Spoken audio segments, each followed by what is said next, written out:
রান্নাঘরে আপনাদের সবাইকে স্বাগত। আজকে রান্না করবে যে বাঁধাকপি তরকারি। এই যে বাঁধাকপিটাকে কেটে সেদ্ধ করে নিয়েছি। এখানে দেবো এই যে মটরশুঁটি, এই যে আলু, টমেটো, কাঁচা লঙ্কা, আদা বাটা আর এই যে জিরার গুঁড়ো দিয়ে এবার আমি বাঁধাকপিটাকে রান্না করব। চলো কীভাবে রান্না করতে থাকি দেখতে থাকো। এই যে কড়াইয়ে তেল দিয়ে দিয়েছি, তেলটা গরম হয়ে গেছে। এই যে বড়িগুলো ভেজে নেব, এই বড়িগুলো বাঁধাকপির মধ্যে দেবো আমি।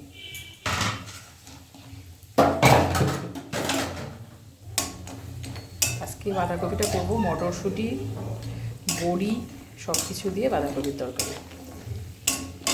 শীতে বাঁধাকপিটা ভালোই লাগে সবাই খেতে, আমারও খুব ভালো লাগে। বাঁধাকপিটা সবাই কম বেশি ভালোই রান্না করতে পারো, বরঞ্চ আমার থেকে সবাই ভালোই পারো। তবুও মনে ইচ্ছে হলো যে আজকে বাঁধাকপির তরকারিটা শেয়ার করি, তাই চলে এলাম। এবার এই যে ভাজা হয়ে গেছে, এবার তুলে রাখবো। এবার এই যে কেটে রাখা আলুগুলো দিয়ে দেবো। এখানে এইগুলো সব কিছু ভেজে নেবো একসাথে, তারপরে বাঁধাকপিটাকে দেবো। সামান্য একটু লবণ দিয়ে দেবো আলুটার মধ্যে,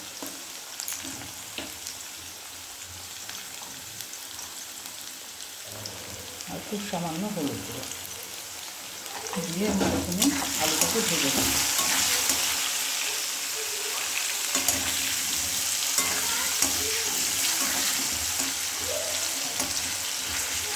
আলুটা ভাজা হয়ে গেলে আলুটাকে তুলে রাখবো।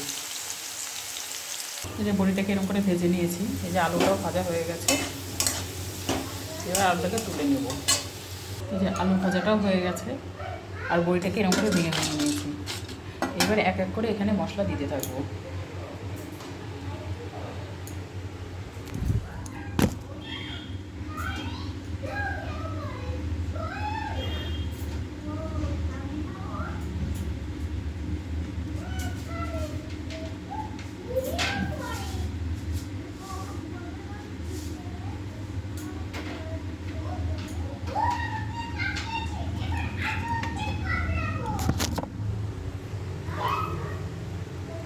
এই যে গোটা জিরে সোমবার দেবো,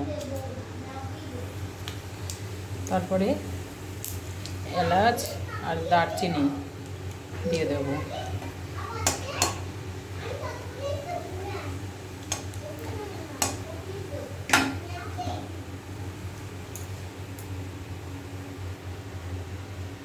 এবার এই টমেটো, কাঁচা লঙ্কা চেরা দিয়ে দেবো।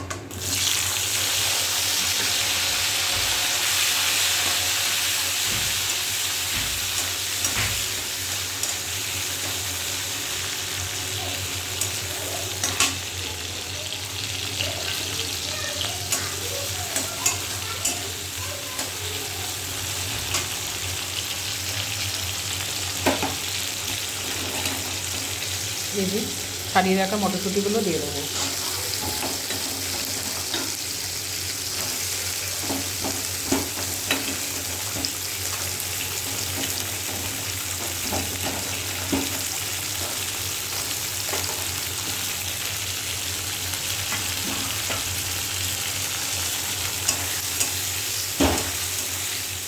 তো এটাকে হালকা করে একটু ভাজা করে নেব। তারপরে এই যে আদা বাটাটা দেবো,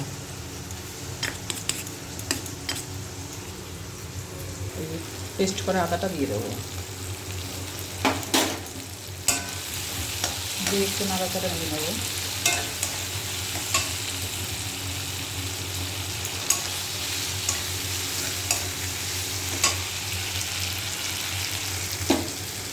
এর মধ্যে দিয়ে দেবো জিরার গুঁড়ো,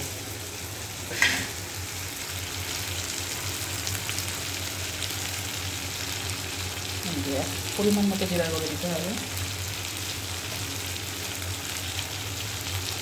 আর একটু দিয়ে দেবেন।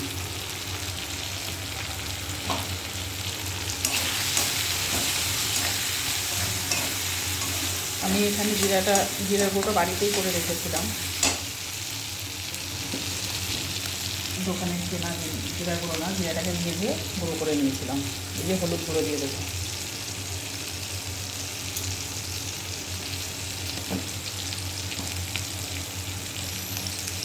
স্বাদ মতো লবণ দিয়ে দেবো। সব কিছু মশলা দিয়ে একটু মশলাটাকে কষিয়ে নেব। তারপরে সেদ্ধ করে রাখা বাঁধাকপিটাকে দিয়ে দেবো।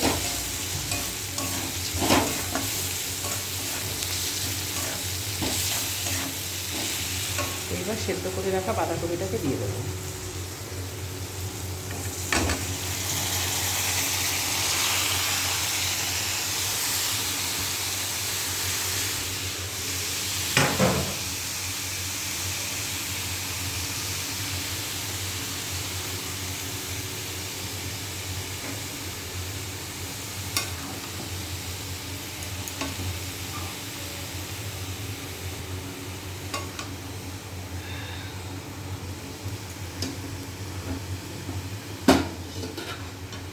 এক হাতে হচ্ছে না, বাঁধাকপিটাকে ভালো করে নাড়াচাড়া দিয়ে তারপরে তোমাদের দেখাচ্ছি।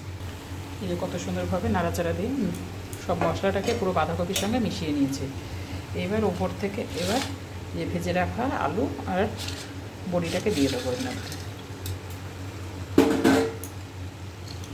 তোমরা কে কে বড়ি দিয়ে বাঁধাকপি তরকারি খাও কমেন্ট করে জানাবে। যেহেতু আজকে শীত, ঠান্ডা পড়েছে, আজকে বেশ ভালোই ঠান্ডা, এখনও বেলা 9টা 10টা বাজতে যায়, তবুও কুয়াশা আছে আমাদের এখানে। এই যে বাইরে রোদ ওঠেনি, কুয়াশা কুয়াশা ভাব আছে।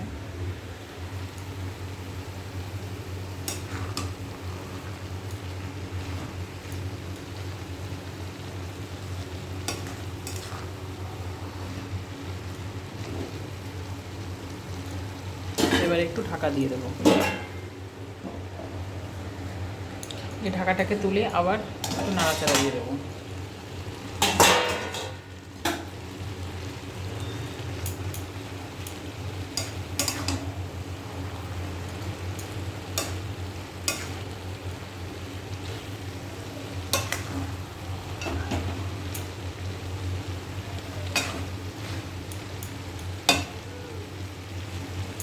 নাড়াচাড়া করতে করতে বাঁধাকপিটা টাইট হয়ে যাবে। এই যে ওপর থেকে একটু মিট মশলা ছড়িয়ে দিয়েছি, আপনারা চাইলে এটা নাও দিতে পারেন। এবার দেবো একটু চিনি।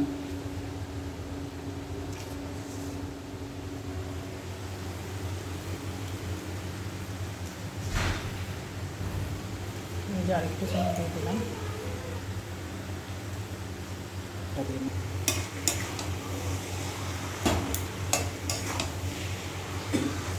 লবণ, চিনি, লবণ, মিষ্টি, ঝাল, এই ব্যালেন্সটা ঠিক থাকলে তরকারিটা খেতেও টেস্ট হয়। আর বাঁধাকপিতে একটু চিনি না দিলে বাঁধাকপিটা ভালোও লাগে না।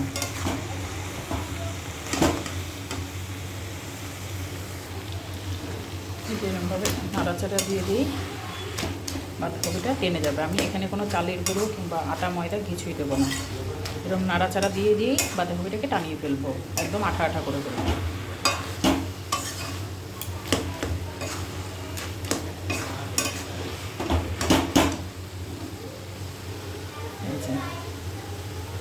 সুন্দর একটা কালার এসছে,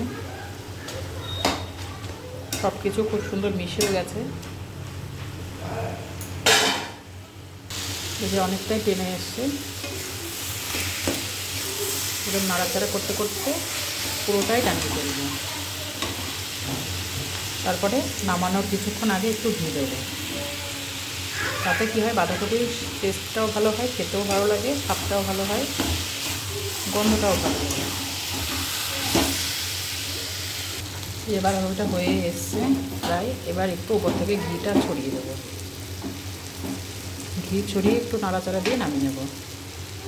এই যে ঘি একটু ছড়িয়ে দেবো।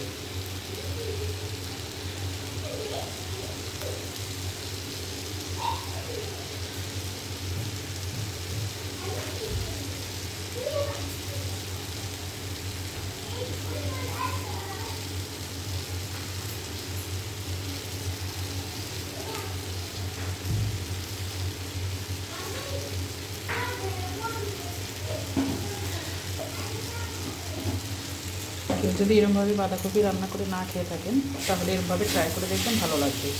আমার বাঁধাকপির তরকারি পুরো রেডি। খুব সুন্দর একটা গন্ধ বেরিয়েছে। এবার নামিয়ে নেব। এই যে এখানে দেখতেই পাচ্ছ একটু জল জল নেই, পুরো আঠা হয়ে গেছে। এই যে একদম আঠা হয়ে গেছে। এখানে আমি কোনো চালের গুঁড়ো বা ময়দা আটা কিছুই দিইনি, পুরোটাই গ্যাসের উপরে নাড়াচাড়া করতে করতে টানিয়েছি। এই যে তোমরা দেখতেই পাচ্ছ বাঁধাকপিটাকে একটু জল জল ভাব নেই, পুরোটাই টেনে গেছে। খুব সুন্দর, কালারটাও খুব সুন্দর হয়েছে। এই যে তোমরা কেউ এরমভাবে না খেয়ে থাকলে ট্রাই করে দেখো, বাড়িতে ভালো লাগবে বাঁধাকপি। আর আমার এই রেসিপিটা যদি ভালো লাগে লাইক কমেন্ট শেয়ার করে দিও, চ্যানেলটি সাবস্ক্রাইব করো। বাই।